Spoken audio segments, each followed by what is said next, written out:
$27,500, bringing Rick's season total to just under 800 ounces.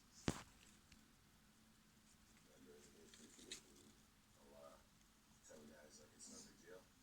32. Well, it's just one of those weeks, you know. I mean, it was tough. We can't just keep rolling. You know, we lose people.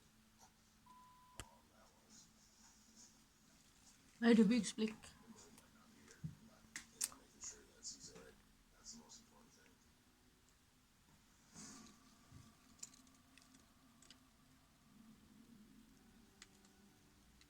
In Dawson, the time has finally come for Monica Beats to marry her longtime boyfriend, Taylor Mays. The guests have all turned up, but the father of the bride has yet to arrive. Oh, yeah. It's a little bit concerning. Fathers and kids are, I guess, the leading takes the last one. We're not very on-time people, so as long as you're not, Is door Blix? So what was your letter in the phone? My word. Rick, what's up for you?